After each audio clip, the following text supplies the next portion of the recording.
Are you ready to face the chill of winter this year? As temperatures drop and the winds pick up, it's time to brace ourselves for the cold like never before. But the real question is, are we truly prepared for what's coming our way? From snowstorms to sudden plunges into frigid air, this winter could throw us some curveballs, and knowing how to protect ourselves from the cold will make all the difference. So, what steps are you taking to stay warm and safe? Are you layering up with the latest winter gear, or perhaps keeping your home extra cozy with heaters and blankets? Let's dive into the details of the upcoming weather so you can stay one step ahead of the cold. In today's video, we're going to dive into the upcoming weather pattern and take a look at the extremely cold temperatures moving into the central and eastern United States next week. The cold will begin to settle in around Sunday, so it's right in between this week and next week that we'll see the start of it. However, I'd say the peak of the cold will be from Monday through Thursday for many areas, with temperatures not rising above freezing until Thursday or Friday after Sunday. This will be a very extended period of frigid temperatures. We're also looking at numerous snowfall threats. A major snowstorm could impact the Deep South, potentially affecting coastal Texas, coastal Louisiana, the far south of Mississippi and Alabama, and even the Florida Panhandle. Areas of Georgia, South Carolina, North Carolina, and Virginia may also be impacted. There's a possibility that this storm could stretch into the mid-Atlantic, but it might be suppressed further south, so we're still monitoring it.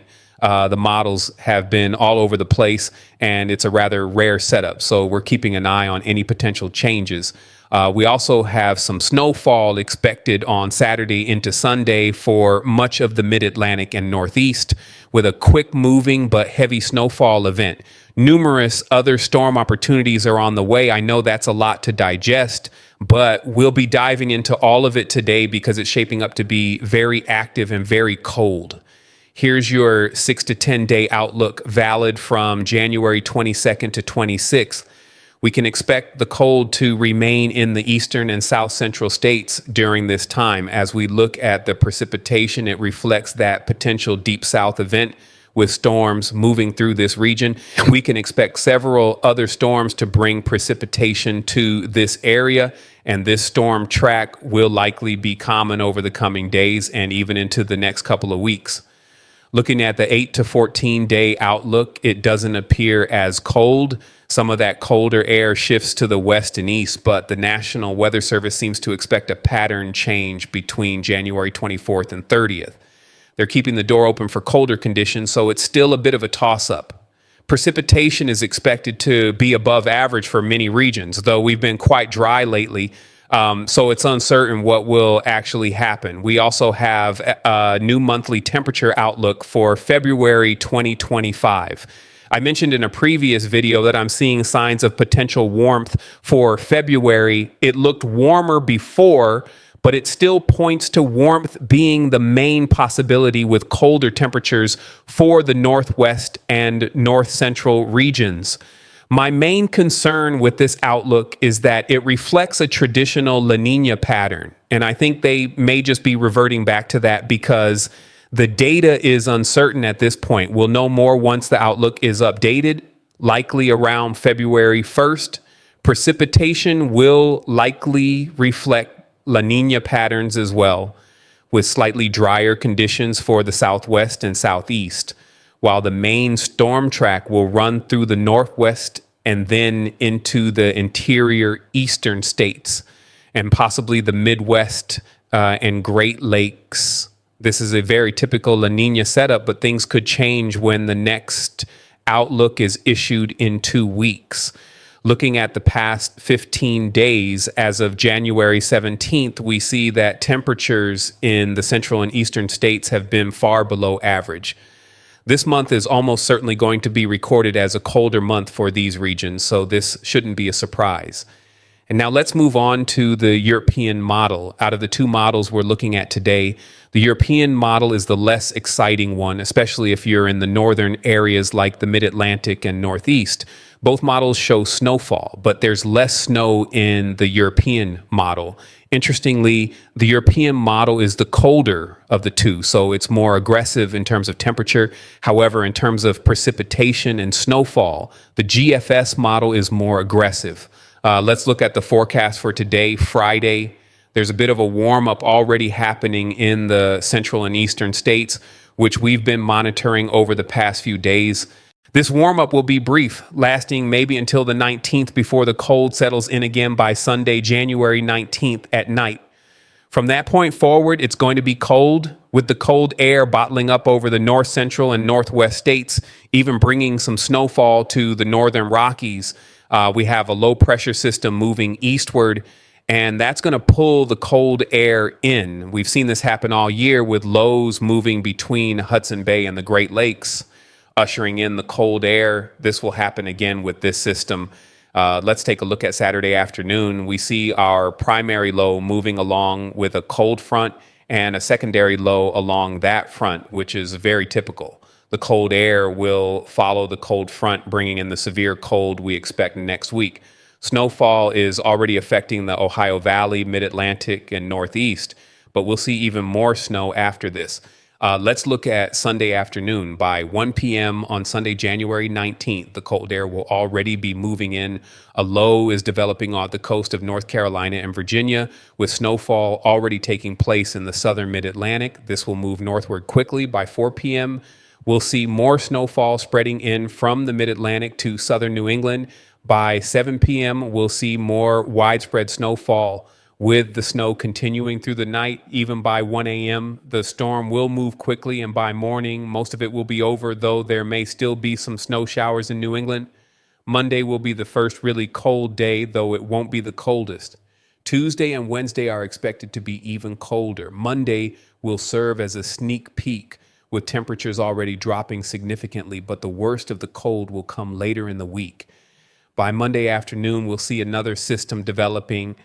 Some moisture will rise up from the Gulf, with northern energy moving down the Rockies, bringing snowfall to Colorado, Kansas, New Mexico, Oklahoma, and parts of the Texas Panhandle. This system will likely bring snowfall to areas farther south, including Texas, Louisiana, Mississippi, Alabama, and Georgia. With the cold air in place, the Deep South could experience some surprisingly cold and wintry conditions. By 1 a.m. on Tuesday, January 21st, we'll start to see the first snowflakes falling in southern Texas, with some ice even expected south of Houston. By Tuesday afternoon, we'll see heavier snowfall in Houston, southern Louisiana, and further down the Texas coast. This will be an unseasonably cold event, so we'll continue to monitor this closely.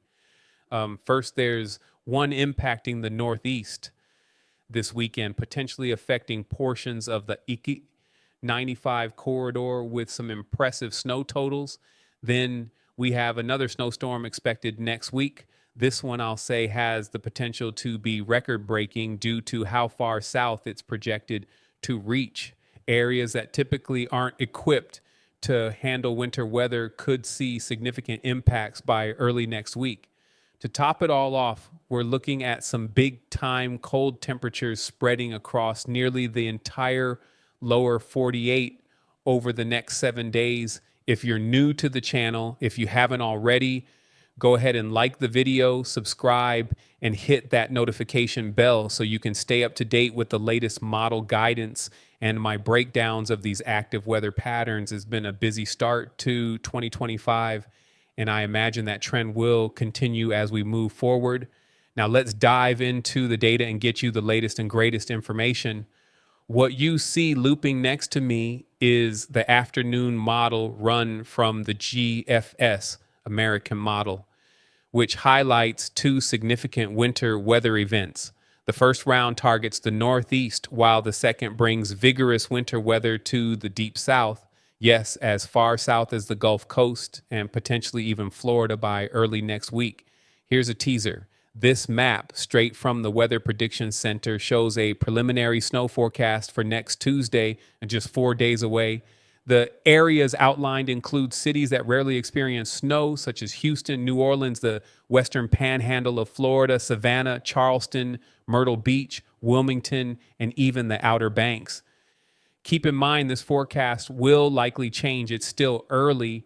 We'll see adjustments up, down, and side to side as the models refine. Today, I'll highlight the trends I think are most likely with this storm. But before we discuss the Deep South, let's turn our attention to the Northeast, where winter weather is knocking on the door. Newly issued winter storm watches are now in effect for parts of western Massachusetts, the Hudson Valley, much of Connecticut, northern New Jersey, areas west of Philadelphia, and even parts of Maryland, just outside D.C. and Baltimore. This marks round one of snow starting Sunday. Now let's talk about the cold. To get snow, you need cold air, and this segment is key. You might be enjoying milder weather today. For instance, here in Charlotte, we hit the 50s, which felt great compared to earlier this week. But don't get too comfortable. Tomorrow's temperature departure from normal shows an Arctic air mass moving into the plains and Rockies, sliding eastward. By Sunday evening, that Arctic air will surge through much of the country. By Monday afternoon, some areas will be 20 to 30 degrees below average. If your normal high is 40 degrees Fahrenheit, you might struggle to get out of the single digits. This trend continues into Tuesday and even Wednesday, especially across the Deep South, with pipe bursting cold in areas unprepared for such temperatures. A warm-up likely won't occur until late January, around the 29th or 30th. Now let's break down the winter weather potential in the Northeast. It's a fairly straightforward setup. An area of low pressure will ride up the coast. The tricky part is determining how close to the coast or far offshore it will track. This will dictate whether areas along the I-95 corridor face mixing issues or enjoy an all-snow event. As we move into Saturday morning, keep an eye on the updates above. I'll do my best to verbalize the details and time frames as we go. Let's break this down. On the map, green represents rain and blue indicates snow. A smaller system is expected on Saturday. This is for tomorrow morning and afternoon, bringing some winter precipitation. It's not a major event, just some snow for the interior Northeast and portions of Ohio, with rain across the South. This isn't the winter storm everyone's talking about. It's more of a transitional phase as the warm air we're seeing now gives way to colder air arriving Sunday into Monday. Overnight, light snow continues for the interior Northeast, with some snow reaching as far south as West Virginia. Rain remains over the Carolinas, Georgia, and Florida. By Sunday afternoon, the map becomes more active, with snow spreading across West Virginia, Kentucky, the Ohio Valley, including Cincinnati and Columbus, Charleston, West Virginia, and portions of Pennsylvania. This is where our low pressure system begins to develop.